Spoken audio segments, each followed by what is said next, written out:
Carta aos Hebreus, capítulo 1. Passando por uma longa linha de profetas, Deus falou aos nossos antepassados séculos a fio, de diferentes maneiras. Em tempos recentes, a comunicação foi direta, por intermédio de seu Filho. Por meio do Filho, Deus no princípio criou o mundo, e no fim tudo vai pertencer ao Filho. O Filho reflete perfeitamente que Deus é e está selado com a natureza de Deus. Ele mantém tudo unido pelo que diz, palavras poderosas. Depois de ter consumado o sacrifício pelos pecados, o Filho tomou seu lugar de honra nos altos céus ao lado de Deus, sendo maior em posição e domínio que qualquer anjo. Alguma vez Deus disse a algum anjo: "Você é meu filho, hoje me alegro em você"? Ou "Eu sou o seu pai, ele é meu filho"? Quando ele apresenta seu filho com todas as honras ao mundo, ele diz: "Todos os anjos devem adorá-lo". Mas com respeito aos anjos diz: "Os mensageiros são ventos, os servos são línguas de fogo". Mas ao filho ele diz: "Tu és Deus e estás no trono definitivamente, teu governo tudo corrige. Tens prazer quando as coisas andam bem e repudias quando tudo está errado. É por isso que Deus, teu Deus, derramou óleo aromático sobre tua cabeça, fazendo-te rei, muito acima dos teus queridos companheiros". E mais uma vez ao Filho: "Tu, Senhor, deste início a tudo. Estabeleceste os fundamentos da terra, depois modelaste as estrelas no céu. Terra e céu se desfarão, mas tu jamais. Eles se gastam como roupa velha. Tu irás dobrá-los como um manto usado, e então os guardarás. Mas serás sempre o mesmo, ano após ano. Nunca irás definhar, nunca irás desvanecer". E alguma vez ele disse algo parecido a algum anjo?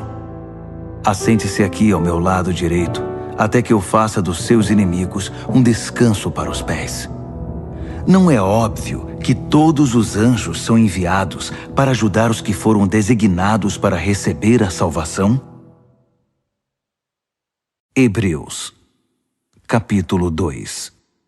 É fundamental que nos apeguemos com firmeza ao que ouvimos, para que não nos desviemos. Se a antiga mensagem entregue pelos anjos era válida e ninguém podia desprezá-la, acham que podemos nos arriscar a desprezar a última, esta magnífica salvação? Antes de tudo, ela foi entregue pelo Senhor em pessoa, depois cuidadosamente transmitida a nós pelos que dele a ouviram. Durante todo este tempo, Deus a estava confirmando com os dons do Espírito Santo, todos os sinais e milagres, conforme decisão divina. Deus não encarregou os anjos da salvação de que estamos falando. A Escritura diz: "O que é o ser humano para que te preocupes com eles? Por que desperdiçarias tempo te preocupando com eles? Tu os fizeste quase tão importantes quanto os anjos, deslumbrantes com a luz da aurora no Éden. Depois, deste a eles responsabilidade sobre o mundo que criaste". Quando Deus os designou responsáveis sobre tudo, nada foi excluído. Mas ainda não vemos todas as coisas debaixo da jurisdição humana. O que vemos é Jesus, feito quase tão importante quanto os anjos, e então, pela experiência da morte, coroado muito acima de qualquer anjo, com uma glória deslumbrante com a luz da aurora no Éden. Naquela morte, pela graça de Deus, ele experimentou plenamente a morte no lugar de cada ser humano. Faz sentido que o Deus que iniciou tudo e que tudo preserva agora conclua sua obra, tornando perfeito o pioneiro da salvação através do sofrimento, enquanto ele conduz todas essas pessoas à glória. Uma vez que aquele que salva e os que são salvos têm uma origem comum, Jesus não hesita em tratá-los como família, dizendo: "Vou contar a meus bons amigos, meus irmãos e irmãs, tudo o que sei sobre ti. Vou me reunir a eles num culto e em louvor a ti". Uma vez mais, ele se põe no mesmo círculo familiar quando diz: "Até eu vivo por depositar minha confiança em Deus". E uma vez mais, aqui estou com os filhos que Deus me deu. Uma vez que os filhos são de carne e sangue, é óbvio que o Salvador assumiu a carne e o sangue para resgatá-los por sua morte. Abraçando a morte e tomando-a para si, ele destruiu o poder que o diabo exercia sobre a morte e libertou os que temiam em vida por causa do medo da morte. Assim, é evidente que ele não suportou tudo isso por causa dos anjos, e sim por causa de pessoas como nós, filhos de Abraão. Foi por isso que ele teve de assumir a vida humana de forma integral. Então, quando se apresentou diante de Deus como sacerdote principal para retirar os pecados da humanidade, ele já havia experimentado toda a dor e havia passado em todos os testes, e agora tinha condições de ajudar no que fosse necessário.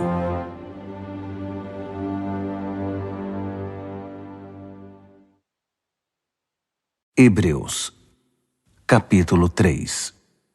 Portanto, prezados amigos cristãos, companheiros nesta vocação até as últimas consequências, olhem com muita atenção para Jesus. Ele está no centro de tudo em que cremos, pois foi fiel em cumprir tudo o que Deus ordenou. Moisés também foi fiel, mas Jesus tem maior honra. O construtor tem mais valor que sua obra. Toda casa tem um construtor, mas o construtor por trás de tudo é Deus. Moisés fez um bom trabalho na casa de Deus, mas foi um trabalho de servo, deixando as coisas preparadas para aquele que haveria de vir. Cristo, o Filho, tem a responsabilidade da casa. Agora basta que nos apeguemos com firmeza a essa ousada confissão e estamos em casa. É por isso que o Espírito Santo diz: hoje, por favor, ouçam. Não fechem os ouvidos, como na revolta amarga, o tempo de provação no deserto. Ainda que eles tivessem observado meu trabalho por 40 anos, seus antepassados não me permitiram agir do meu modo e muitas vezes testaram minha paciência. Fui provocado, muito provocado. Eu disse, o coração deles nunca vai estar comigo. Eles se recusam a andar nos meus caminhos. Irritado, jurei, eles nunca vão chegar ao seu destino, nunca vão conseguir se sentar e descansar. Portanto, amigos, vigiem seus caminhos. Certifiquem-se de que não haja nenhuma descrença maligna rondando e que possa desviá-los do caminho, afastando-se do Deus vivo. Pois enquanto ainda é o hoje de Deus, vigiem um ao outro para que o pecado não os adormeça. Se pudermos manter a firmeza no ponto em que começamos, é o bastante para estar com Cristo por todo o caminho. Estas palavras soam em nossos ouvidos. Hoje, por favor, ouçam. Não fechem seus ouvidos como na revolta amarga. Quem eram as pessoas que se fizeram de surdas? Não eram as mesmas que Moisés tirou do Egito? E quem provocou Deus por 40 anos? Não foram os mesmos que se fizeram de surdos e viraram cadáveres no deserto? E quando ele jurou que nunca iriam chegar ao seu destino, não estava ele se referindo aos que se fizeram de surdos? Eles nunca chegaram lá porque não o ouviram e nunca creram. Hebreus, capítulo 4. Enquanto a promessa de descansar nele nos impulsiona para o alvo de Deus, cuidemos para não sermos desqualificados. Recebemos as mesmas promessas que o povo do deserto. No entanto, elas não fizeram bem a eles, porque não foram recebidas com fé. Portanto, se crermos, iremos experimentar o estado de descanso. Se não crermos, nada feito. Lembrem-se do que Deus disse. Com ira jurei. Eles nunca vão chegar ao seu destino. Nunca vão conseguir descansar de verdade. Deus fez essa promessa, embora tivesse cumprido a parte dele antes da fundação do mundo. Em algum lugar está escrito: Deus descansou no 7º dia, tendo completado sua obra. Mas outro texto diz: eles nunca vão conseguir descansar de verdade. Portanto, essa promessa ainda não foi cumprida. Os antigos não chegaram ao lugar de descanso porque foram desobedientes. Deus continua renovando a promessa e estabelecendo a data de hoje, como fez no Salmo de Davi, séculos depois do convite original. Hoje, por favor, ouçam, não fechem os ouvidos. Essa promessa ainda é válida. Ela não foi cancelada no tempo de Josué. Do contrário, Deus não continuaria renovando a promessa para hoje. A promessa de chegada e descanso para o povo de Deus ainda está de pé. Deus mesmo está neste descanso. E no fim da jornada, descansaremos com Ele. Portanto, permaneçamos firmes e chegaremos ao local de descanso. Se não houver desobediência, não haverá desvio. Tudo o que Deus diz é sério. O que Ele diz, acontece. Sua poderosa palavra é aguda como o bisturi e capaz de cortar tudo, seja dúvida, seja desculpa, mantendo-nos abertos para ouvir e obedecer. Nada, nem ninguém, está fora do alcance da palavra de Deus. Não se pode fugir dela, não há como. Agora que já sabemos o que temos, Jesus, esse grande sacerdote principal com acesso imediato a Deus, não podemos perdê-lo jamais. Não temos um sacerdote que não conhece nossa realidade.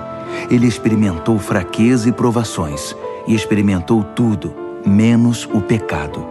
Portanto, vamos andar direito e receber o que Ele tem para nos dar. Recebam a misericórdia, aceitem a ajuda. Hebreus, capítulo 5.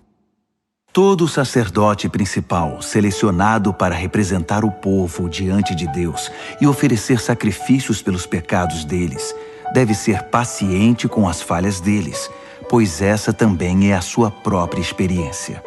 Isso significa que ele tem de oferecer sacrifícios pelos próprios pecados, não só pelos pecados do povo. Ninguém assume por conta própria essa posição de honra. Precisa ser chamado por Deus, como foi o caso de Arão.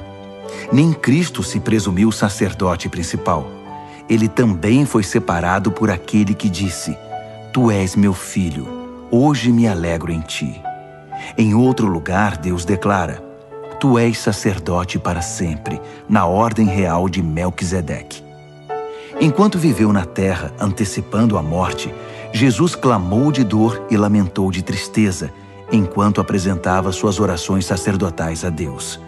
Ainda que fosse o Filho de Deus, ele aprendeu uma obediência confiante pelo que sofreu, assim como nós. Então, tendo chegado ao apogeu da maturidade e declarado por Deus sacerdote principal na ordem de Melquisedeque, ele se tornou a fonte da salvação eterna para todos os que obedecem a ele confiadamente. Tenho muito a dizer sobre este assunto, mas é difícil argumentar com vocês, pois se apegaram ao mau hábito de não ouvir. Vocês já deveriam ser mestres, mas percebo que ainda precisam de alguém que se sente com vocês e ensine de novo os princípios elementares acerca de Deus, desde o início. Estão bebendo leite materno, quando deveriam estar há muito tempo ingerindo alimento sólido. O leite é para principiantes, inexperientes nos caminhos de Deus. O alimento sólido é para quem tem maturidade e alguma prática em discernir o certo do errado. Hebreus, capítulo 6. Portanto, vamos abandonar os rabiscos da pré-escola e passar para as grandes obras de arte que retratam Cristo. Cresçam em Cristo. As verdades fundamentais estão estabelecidas. Virar as costas para a salvação da autoajuda e se voltar para Deus com toda a confiança. Instruções batismais, imposição de mãos, ressurreição dos mortos, castigo eterno. Se Deus nos ajudar, permaneceremos fiéis a tudo isso. Mas isso não é tudo. Continuemos. Os que já viram a luz provaram o sabor dos céus, foram parte da obra do Espírito Santo, experimentaram pessoalmente a absoluta bondade da palavra de Deus e os poderes que se manifestaram em nós, e ainda assim, com desprezo, viraram as costas para tudo isso e lavaram as mãos. Bem, eles não podem começar tudo de novo, como se nada tivesse acontecido. É impossível, porque crucificaram Jesus outra vez. Eles o repudiaram em público. A terra ressecada, que recebe a chuva, produz uma colheita farta, pois o lavrador que a cultiva tem a aprovação de Deus. Mas se produz ervas daninhas e espinhos, o mais provável é que ela seja amaldiçoada. Campos assim são queimados, não produzem colheita. Amigos, estou certo de que isso não acontecerá com vocês. Tenho os melhores pensamentos a respeito de vocês. Pensamentos sobre a salvação. Deus não perde nada. Deus conhece perfeitamente o amor que vocês demonstraram quando ajudaram alguns cristãos em necessidade, algo que continuam a praticar. Agora, quero que cada um de vocês tenha o mesmo interesse por uma esperança saudável e a mantenham até o fim. Não voltem atrás. Sejam como aqueles que nunca perderam a fé e receberam tudo o que foi prometido a eles. Quando Deus fez aquela promessa a Abraão, ele a endossou, pondo a própria reputação em jogo. Ele disse: prometo que o abençoarei com tudo o que tenho. Bênção, bênção e bênção. Abraão se agarrou a isso e recebeu tudo o que lhe foi prometido. Quando alguém faz uma promessa, oferece também uma garantia, apelando para alguma autoridade acima dele. Assim, se houver alguma dúvida a respeito da promessa, a autoridade entra em ação, decidindo qualquer questionamento. Deus, como garantia de suas promessas, deu sua palavra, uma garantia sólida como rocha. Deus não pode quebrar sua própria palavra. E como sua palavra não pode mudar, sua promessa é também imutável. Nós que recorremos a Deus para salvar nossa vida, temos todos os motivos para agarrar com as duas mãos a esperança prometida e nunca mais a largar. Essa esperança é uma linha da vida espiritual inquebrável, que vai além de tudo que é visível, até a presença de Deus, onde Jesus está, pois ele se adiantou a nós e assumiu sua posição permanente de sacerdote principal a nosso favor, na ordem de Melquisedeque. Hebreus, capítulo 7. Melquisedeque era rei de Salém e sacerdote do Deus Altíssimo. Ele se encontrou com Abraão, que voltava de derrotar alguns reis, e o abençoou. Abraão, por sua vez, entregou a ele a 10ª parte do espólio de guerra. O nome Melquisedeque significa rei de justiça, e Salém significa paz. Portanto, ele é também o rei da paz. Melquisedeque é mencionado na história sem registro de laços familiares, sem indícios de que teve início ou fim. Nesse sentido, ele é como o Filho de Deus, uma presença sacerdotal grandiosa dominando todo o cenário.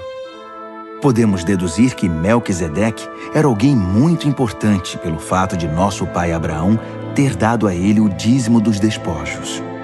Os sacerdotes descendentes de Levi são autorizados a recolher os dízimos do povo, ainda que sejam mais ou menos iguais, sacerdotes e povo, tendo um pai em comum, Abraão. Mas esse homem, um estrangeiro, recebeu dízimos de Abraão e abençoou aquele que havia recebido as promessas de Deus. Em atos de bênção, o menor é abençoado pelo maior. Vejamos o caso por outro ângulo. Entregamos nosso dízimo a sacerdotes que morrem, mas Abraão deu o dízimo a um sacerdote que, de acordo com as Escrituras, vive. Vocês podem até argumentar que, sendo Levi descendente de Abraão e tendo Abraão dado o dízimo a Melquisedeque, quando damos os dízimos à tribo sacerdotal de Levi, eles terminam em Melquisedeque. Se o sacerdócio de Levi e Arão, que deu a estrutura para a entrega da lei, pudesse tornar as pessoas perfeitas, não haveria necessidade de um novo sacerdócio, como o de Melquisedeque. Mas como esse sacerdócio não conseguiu cumprir seu objetivo, houve uma mudança de sacerdócio. Com ele veio uma nova lei, que instituía mudanças radicais. Não há meio de entender essas mudanças nos termos do antigo sacerdócio levítico. É por esse motivo que não há nada na árvore genealógica de Jesus que possa conectá-lo à linhagem sacerdotal de Levi. Mas o episódio de Melquisedeque traz uma analogia perfeita. Jesus, sacerdote como Melquisedeque, não por ascendência genealógica, mas pela absoluta força da vida ressurreta, ele também vive. É sacerdote para sempre, na ordem real de Melquisedeque. Os antigos procedimentos, um sistema de mandamentos que nunca funcionou como deveria, foram deixados de lado. A lei não conduziu ninguém à maturidade. Assim, um caminho que funciona, Jesus, que nos leva diretamente à presença de Deus, foi posto em seu lugar. O sacerdócio de Arão perpetuou-se automaticamente de pai para filho, sem confirmação explícita de Deus. Mas Deus interferiu e instituiu esse novo sacerdócio, que é permanente, e adicionou uma promessa. Deus deu sua palavra, ele não voltará atrás. Tu és o sacerdote permanente. Isso faz de Jesus a garantia de um caminho muito melhor para chegarmos a Deus. Um sistema que realmente funciona, uma nova aliança. Antigamente havia uma multidão de sacerdotes, pois eles morriam e tinham de ser substituídos. Mas o sacerdócio de Jesus é permanente. Ele está em seu posto agora e estará até a eternidade para salvar todos os que se dirigem a Deus por meio dele, e o tempo todo trabalha para defendê-los. Portanto, agora temos um sacerdote principal que se adapta perfeitamente às nossas necessidades. Totalmente santo, sem o comprometimento do pecado e com autoridade que se estende até a presença de Deus nos céus. Diferentemente dos outros principais sacerdotes, ele não precisa oferecer sacrifícios diários pelos próprios pecados antes de nos atender. Ele mesmo se ofereceu como sacrifício, e esse sacrifício é definitivo. A lei indicava como sacerdotes principais homens que não conseguiam cumprir seu ofício com perfeição. Mas a ordem que resultou da intervenção de Deus designou o Filho, que é absoluta e eternamente perfeito. Hebreus, capítulo 8. Em essência, temos um sacerdote principal, que com autoridade na presença de Deus conduz o culto no santuário verdadeiro construído por Deus. A tarefa do sacerdote principal é oferecer dádivas e sacrifícios. Nesse ponto não é diferente do sacerdócio de Jesus. Se ele estivesse limitado à terra, não poderia ser sacerdote. Não precisaríamos dele, pois há um grande número de sacerdotes que podem oferecer as dádivas prescritas na lei. Esses sacerdotes, na verdade, apenas representam o que acontece no verdadeiro santuário do céu. Moisés teve um vislumbre dele na época em que estava para edificar o santuário do tabernáculo. Foi quando Deus disse: siga exatamente o que você viu na montanha. Mas a obra sacerdotal de Jesus ultrapassa em muito a dos outros sacerdotes, pois ele faz parte de uma aliança muito superior. Se a primeira aliança tivesse funcionado, a segunda não seria necessária. Mas sabemos que a antiga aliança deixou a desejar, pois Deus disse: levantem a cabeça, está chegando o dia em que vou estabelecer uma nova aliança com Israel e Judá. Vou deixar de lado a antiga aliança que estabeleci com os antepassados deles, quando os conduzi pela mão na saída do Egito. Eles não cumpriram a parte deles no acordo, por isso os deixei de lado. Mas a nova aliança que estou fazendo com Israel não será escrita no papel, não será esculpida em pedra. Desta vez vou escrever a aliança neles mesmos. Vou gravá-la no coração deles. Vou ser o Deus deles, e eles serão meu povo. Não precisarão ir à escola para aprender de mim, nem comprar um livro do tipo Conheça Deus em 5 lições. Eles vão me conhecer em primeira mão, o pequeno e o grande, o comum e o importante. Eles vão me conhecer por terem sido carinhosamente perdoados, por terem sua ficha de pecados apagada e limpa para sempre. Quando a nova aliança entre Deus e seu povo passou a vigorar, a antiga foi para a gaveta e lá ficará acumulando poeira.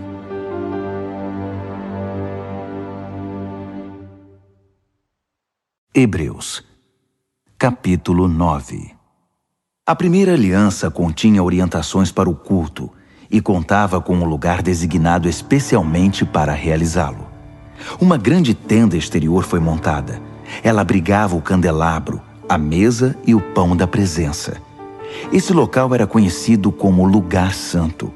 Uma cortina foi estendida e atrás dela montaram uma tenda menor, o lugar santíssimo. Ali foram postos o altar de incenso, feito de ouro, e a arca da aliança, que era coberta de ouro e guardava uma urna de ouro com maná, o cajado de Arão que floresceu, as tábuas da aliança e o propiciatório, sob a sombra das asas do anjo. Mas não temos tempo para comentar isso agora. Depois que tudo estava em seu lugar, os sacerdotes cuidavam de suas tarefas na tenda maior.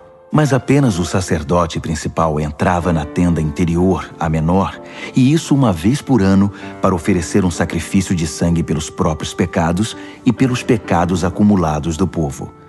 Essa foi a maneira utilizada pelo Espírito Santo para mostrar, por meio de uma parábola visual, que enquanto a tenda maior existisse, o povo não poderia andar com Deus lado a lado. Nesse sistema, as oferendas e os sacrifícios não podem, de fato, chegar ao âmago da questão. Não podem acalmar a consciência das pessoas, pois estão limitadas a questões de ritual e comportamento. Trata-se essencialmente de um arranjo temporário, até que uma revisão completa pudesse ser feita.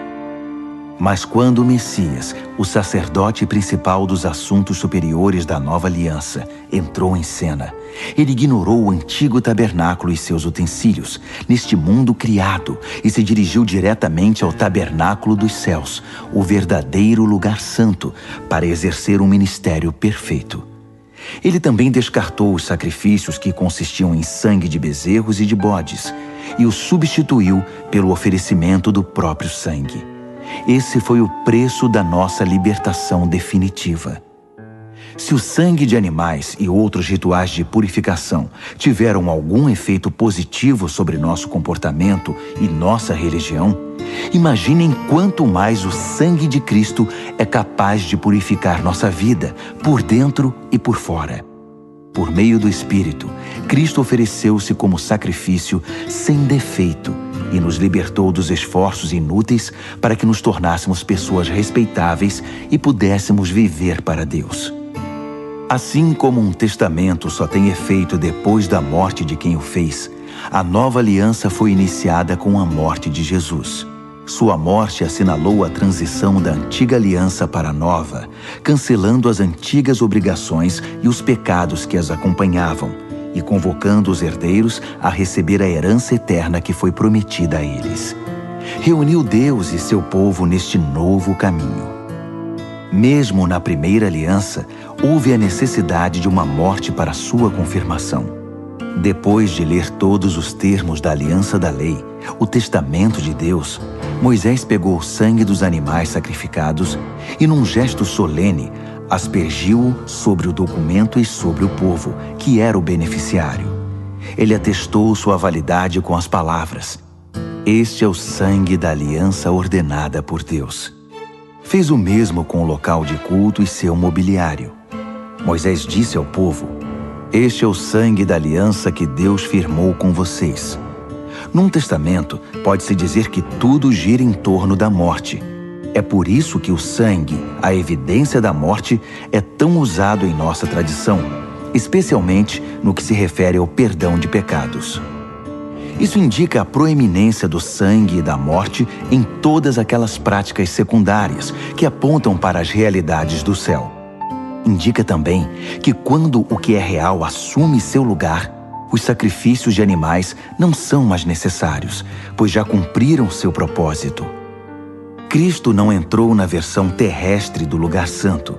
Ele entrou no verdadeiro lugar santo e ofereceu-se a Deus como sacrifício pelos nossos pecados. Ele não faz isso todo ano, como os principais sacerdotes faziam na antiga aliança, com um sangue que não era o deles. Se fosse, ele teria de se sacrificar repetidamente no decorrer da história. Em vez disso, ele se sacrificou de uma vez por todas, assumindo todos os outros sacrifícios no seu sacrifício, a solução final para o pecado.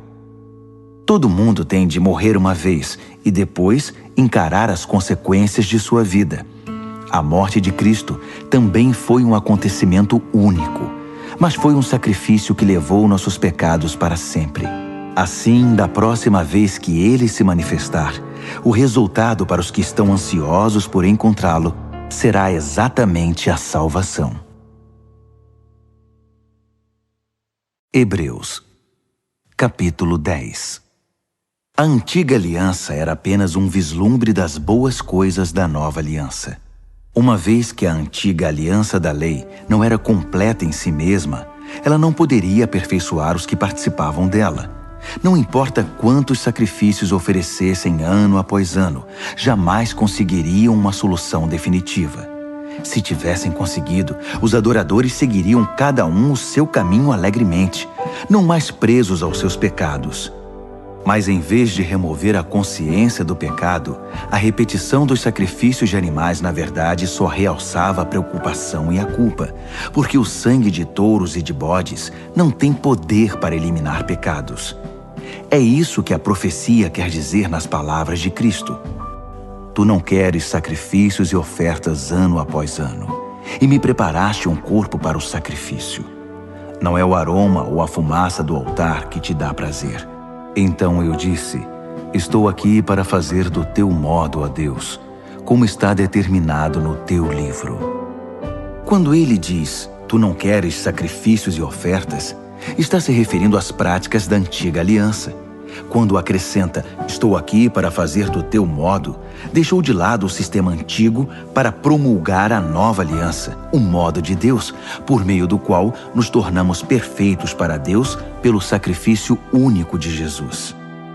O sacerdote trabalha no altar todos os dias, oferecendo o mesmo sacrifício ano após ano, e nem de longe resolve o problema do pecado. Como sacerdote, Cristo fez um sacrifício único pelos pecados, e tudo se resolveu. Então, ele se sentou à direita de Deus e apenas esperou que seus inimigos desabassem. Foi um sacrifício perfeito, realizado por uma pessoa perfeita, para aperfeiçoar pessoas muito imperfeitas. Por meio daquela simples oferta, ele fez tudo o que precisava ser feito para os que tomam parte no processo purificador. O Espírito Santo confirma. A nova aliança que estou fazendo com Israel não será escrita no papel, não será esculpida em pedra. Desta vez, vou escrever a aliança neles mesmos. Vou gravá-la no coração deles. Ele conclui. Vou limpar de vez a ficha dos pecados deles. Uma vez que os pecados foram definitivamente eliminados, não é preciso mais oferecer sacrifícios por eles. Portanto, amigos, podemos agora, sem hesitação, caminhar direto para Deus, até o lugar santo. Jesus preparou o caminho pelo sangue de seu sacrifício e atua como nosso sacerdote diante de Deus. A cortina que dá acesso à presença de Deus é seu corpo.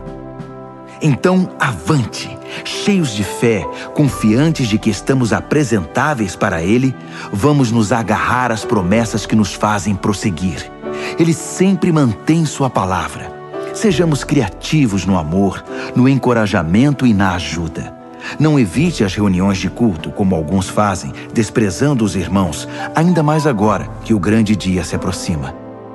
Desistir e virar as costas para tudo que aprendemos e recebemos, para a verdade que agora sabemos, é o mesmo que rejeitar o sacrifício de Cristo, e estaremos sem defesa no juízo final. E que julgamento será! Se a pena por quebrar a lei de Moisés era morte física, o que acham que vai acontecer se vocês desprezarem o Filho de Deus, se cuspirem no sacrifício que tornou vocês completos e se insultarem o Espírito? Isso não é pouca coisa. Deus já nos avisou. Vai nos chamar para prestar contas e nos fazer pagar. Ele foi muito claro. A vingança é minha e não vou deixar passar nada. Disse também, Deus vai julgar seu povo. Acreditem, ninguém vai escapar. Lembram-se de quando vocês viram a luz pela primeira vez? Eram tempos difíceis. Ser desrespeitado em público e atacado de todas as formas era a rotina. Às vezes com vocês, às vezes com seus amigos. Se os amigos eram presos, vocês ficaram do lado deles. Se os inimigos atacavam e tomaram seus bens, vocês os deixavam ir com um sorriso. sabendo que eles não poderiam tocar no verdadeiro tesouro de vocês. Nada disso os aborrecia, nada os fez retroceder. Então, não joguem tudo isso fora. Na época, vocês eram confiantes e devem ser agora. Vocês precisam perseverar, permanecer firmes na aliança de Deus para alcançar o aperfeiçoamento prometido. Não vai demorar agora. Ele está a caminho. Ele vai se manifestar a qualquer momento. Qualquer um que esteja firme comigo, descansa em leal confiança. Mas se desistir e me abandonar, não ficarei satisfeito. Mas não somos perdedores. Não vamos desistir. Ah, não. Continuaremos firmes e sobreviveremos, sem perder a confiança durante a caminhada. Hebreus, capítulo 11.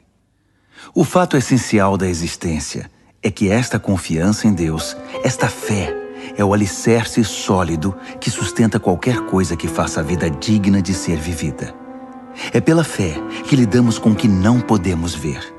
Foi um ato de fé que distinguiu nossos antepassados, elevando-os acima da multidão. Pela fé, vemos o mundo trazido à existência pela palavra de Deus, o que foi criado e que podemos ver por meio do que não vemos. Por um ato de fé, Abel apresentou a Deus um sacrifício melhor que o de Caim. Foi aquilo em que ele acreditava, não o que ele trouxe, que fez diferença. Pelo que Deus observou, pôde aprová-lo e considerá-lo justo. Após todos estes séculos, aquela fé continua a chamar nossa atenção. Por um ato de fé, Enoque escapou da morte. Eles o procuraram e não o encontraram, pois Deus o tinha tomado. Sabemos, com base num testemunho confiável, que antes de ser tomado, ele agradou a Deus. É impossível agradar a Deus a não ser pela fé. Por quê? Porque qualquer um que deseja se aproximar de Deus deve crer que Ele existe e que se preocupa o bastante para atender aos que o procuram. Pela fé, Noé construiu um barco na terra seca. Ele havia sido avisado de algo que não podia ver e agiu apenas com base no que foi dito a ele. O resultado? Sua família foi salva. Seu ato de fé estabeleceu uma linha divisória entre a maldade do mundo descrente e a justiça do mundo que cria. Como consequência, Noé tornou-se íntimo de Deus. Por um ato de fé, Abraão disse sim ao chamado de Deus e partiu para um lugar desconhecido, que se tornaria seu lar. Quando ele saiu, não tinha ideia de para onde estava indo. Por um ato de fé, foi residir no país que, de acordo com a promessa, seria dele. Viveu ali como estrangeiro e morava em tendas. Isaac e Jacó fizeram o mesmo, vivendo pela mesma promessa. Abraão agiu assim, mantendo o olhar numa cidade invisível, que tem fundamentos reais e eternos, a cidade planejada e construída por Deus. Pela fé, a estéril Sara conseguiu engravidar, mesmo sendo já bem idosa, porque ela creu que a pessoa que fez a promessa iria cumpri-la. Foi assim que de um homem idoso e sem vigor, nasceram milhões de pessoas. Cada uma dessas pessoas de fé morreu sem ver o cumprimento da promessa, mas ainda crendo. Como conseguiram? Elas o viram e saudaram de longe, aceitando o fato de que eram passageiros neste mundo. Quem vive assim sabe que está procurando seu verdadeiro lar. Se estivessem com saudade do antigo país, poderiam ter voltado quando quisessem, mas buscavam um país muito melhor que o antigo. Buscavam o país celestial. É fácil entender porque Deus é tão orgulhoso dessas pessoas e porque é uma cidade à espera delas. Pela fé, Abraão, na hora da prova, ofereceu Isaque de volta para Deus.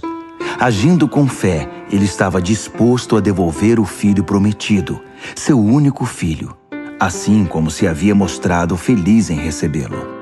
E isso depois de Deus ter dito a ele: seus descendentes virão de Isaque. Abraão raciocinou que Deus, se quisesse, poderia ressuscitar o morto. Em certo sentido, foi o que aconteceu quando ele pôde retirar Isaque vivo do altar. Por um ato de fé, Isaque vislumbrou o futuro, enquanto abençoava Jacó e Esaú. Por um ato de fé, Jacó, no leito de morte, abençoou os filhos de José de maneira invertida, o mais novo primeiro, depois o mais velho, abençoando-os com a bênção de Deus, não com a sua, enquanto fazia uma reverência apoiado em seu cajado.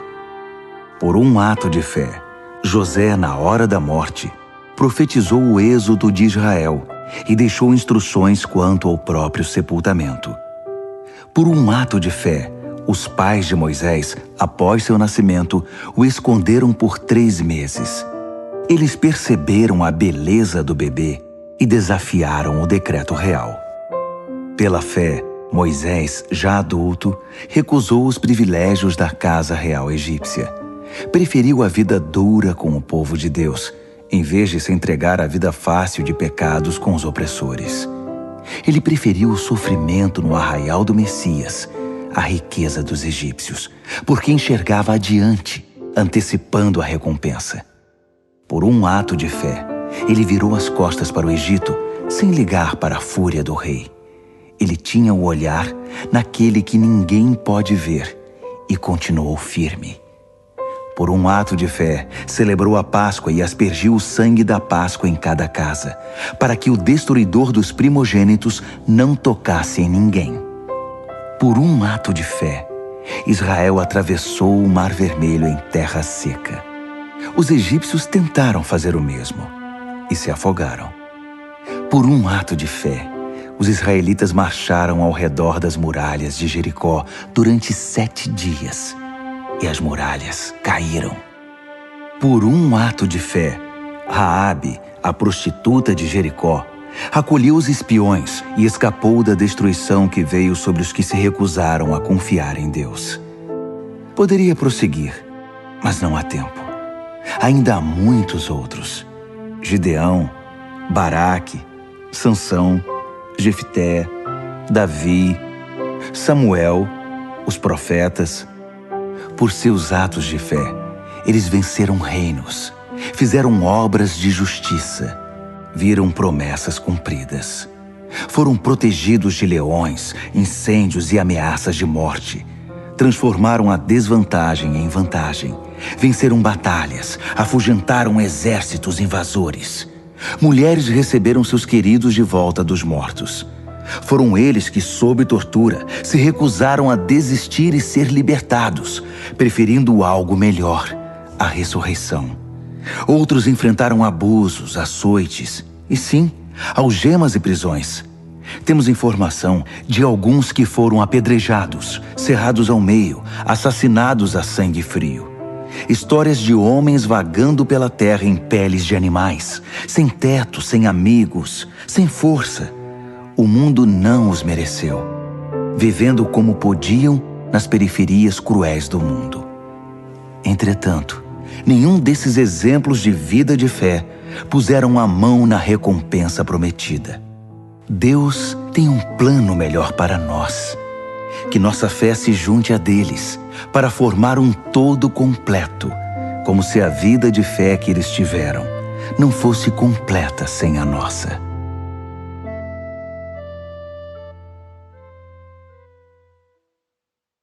Hebreus, capítulo 12. Percebem o que isso significa? Todos esses pioneiros iluminando o caminho, todos esses veteranos nos encorajando? Significa que o melhor a fazer é continuar.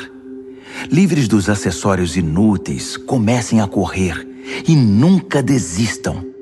Nada de gordura espiritual extra, nada de pecados parasitas. Mantenham os olhos em Jesus, que começou e terminou a corrida de que participamos. Observem como ele fez, porque ele jamais perdeu o alvo de vista, aquele fim jubiloso com Deus. Ele foi capaz de vencer tudo pelo caminho, a cruz, a vergonha, tudo mesmo. Agora está lá, num lugar de honra ao lado de Deus.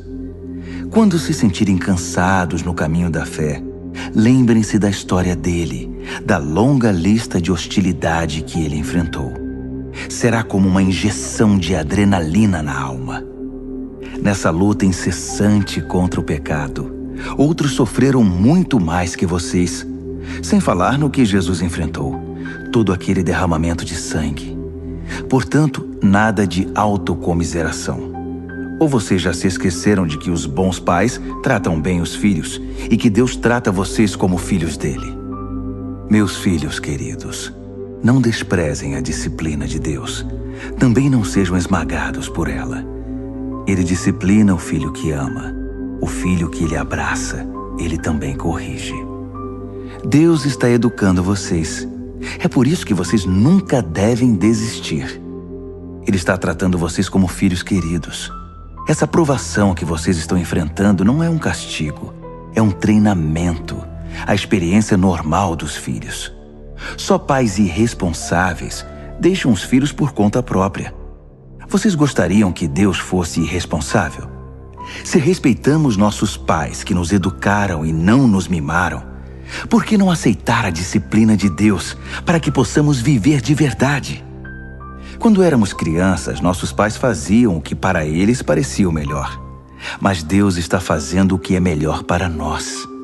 Está nos treinando para que possamos viver de acordo com seu santo propósito. A disciplina nunca é divertida quando está sendo aplicada. É sempre dolorosa. No entanto, mais tarde, evidentemente, é uma bela recompensa, pois quem é treinado adequadamente se torna maduro no relacionamento com Deus. Não cruzem os braços, não fiquem parados. Preparem o caminho dos maratonistas para que ninguém tropece, caia ou pise em algum buraco e sofra uma contusão no tornozelo. Ajudem-se mutuamente e corram. Esforcem-se para que seja possível a convivência uns com os outros e com Deus. Senão o máximo que vão conseguir é um vislumbre de Deus. Não permitam que ninguém despreze a generosidade de Deus. Não deixem que a erva daninha da amargura se espalhe. Uns poucos espinhos podem arruinar um jardim em pouco tempo. Cuidado com a síndrome de Esaú. Desprezar o dom permanente de Deus para satisfazer um apetite passageiro.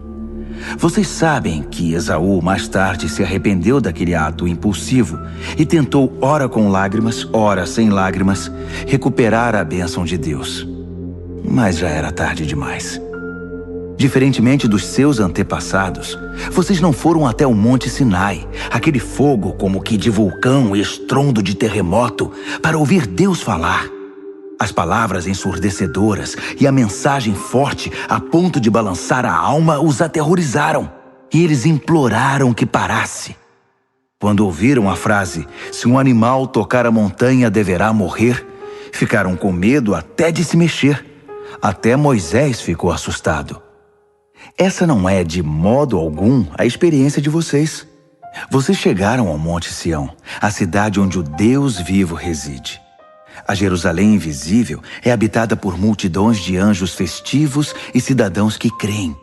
É a cidade onde Deus é o juiz e na qual seus julgamentos nos tornam justos. Vocês chegaram a Jesus, que apresentou uma nova aliança, um novo alvará concedido por Deus. Ele é o mediador desta aliança. A morte de Jesus não foi como a de Abel, um assassinato que clama por vingança. Em vez disso, tornou-se uma proclamação da graça. Portanto, não tapem os ouvidos para essas palavras tão agradáveis. Se os que ignoraram as advertências terrenas não escaparam, o que nos acontecerá se virarmos as costas para as advertências do céu? A voz de Deus naquela ocasião sacudiu a terra até os fundamentos. Desta vez ele foi bem claro. Vai sacudir os céus também. Um último abalo, muito violento e devastador, de cima para baixo. A expressão "um último abalo" significa uma limpeza completa, que elimina todo o lixo religioso e histórico e traz à tona a essência inabalável e limpa, sem mistura alguma. Viram o que conseguimos? Um reino inabalável. Conseguem entender como devemos ser gratos?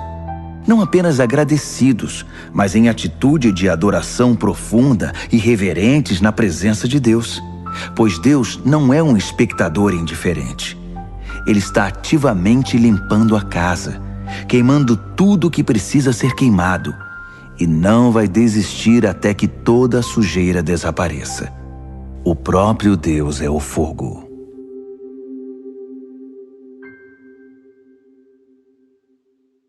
Hebreus, capítulo 13. Estejam bem uns com os outros, unidos pelo amor, sempre prontos para oferecer uma refeição ou uma pousada se alguém precisar, pois alguns receberam anjos em casa sem o saber. Tratem os prisioneiros como se estivessem presos com eles. Cuidem das vítimas de abuso como se o que aconteceu com elas tivesse acontecido a vocês. Honrem o casamento e mantenham a pureza sexual entre marido e esposa. Deus não aprova o sexo casual e ilícito. Não fiquem obcecados por adquirir bens materiais. Estejam satisfeitos com o que já possuem, pois considerando que Deus nos assegurou, não vou permitir que vocês caiam, nunca vou abandonar vocês, podemos corajosamente citar: Deus está pronto para nos ajudar. Não tenho medo de nada. Quem ou o que pode me atingir? Tenham consideração para com os pastores que deram a vocês a palavra de Deus. Observem como eles vivem e permitam que a fidelidade deles ensine vocês, bem como a verdade que eles defendem. Devemos ser persistentes, porque Jesus não muda. Ontem, hoje, amanhã, Ele é sempre o mesmo. Não sejam enganados. Se especularem demais, podem acabar se afastando dele.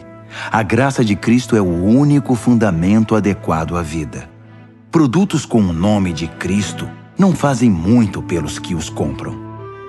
O altar de onde Deus nos envia o dom de si mesmo não se presta ao tipo de exploração praticada por gente desonesta. No antigo sistema, os animais eram mortos, depois os corpos eram retirados do acampamento. O sangue então era trazido para dentro do altar como sacrifício pelo pecado. Ocorreu o mesmo com Jesus. Ele foi crucificado fora das portas da cidade, e ali ele derramou o sangue do sacrifício, que foi trazido para o altar de Deus, a fim de purificar seu povo. Portanto, vamos para fora onde Jesus está, onde a ação está. Não devemos pensar em privilégios, mas assumir nossa parte no sofrimento de Jesus. Esse mundo que fica do lado de dentro não é nosso lar. Esperemos a cidade que está para vir. Vamos para o lado de fora com Jesus, não mais derramando sangue de sacrifícios de animais, e sim os louvores dos nossos lábios a Deus em nome de Jesus. Não pensem que por achar que tudo está resolvido, poderão se tornar preguiçosos e não fazer mais nada pelo bem comum. Não. Compartilhem o que têm com os outros. Deus tem prazer especial em atos de culto. Um tipo diferente de sacrifício que tem lugar na cozinha, no local de trabalho ou na rua.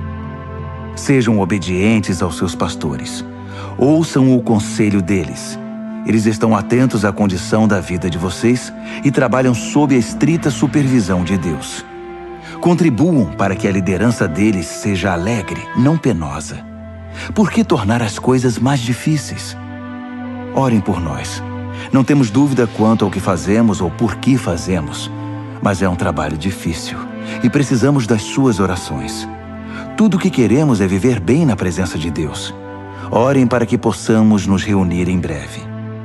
Que Deus, que reúne todas as coisas e torna todas as coisas completas, que estabeleceu a marca permanente do sacrifício de Jesus, o sacrifício de sangue, que selou a aliança eterna, que trouxe de volta Jesus, nosso grande pastor, levantado e vivo dentre os mortos, que agora reúna vocês e os presenteie com tudo de que precisam para agradá-lo.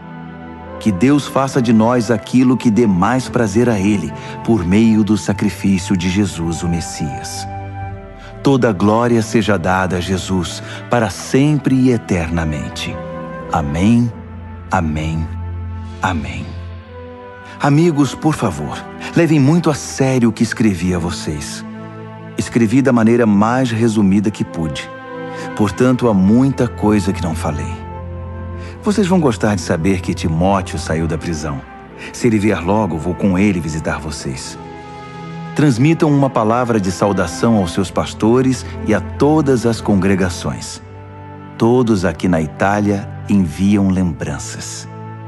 A graça seja com cada um de vocês.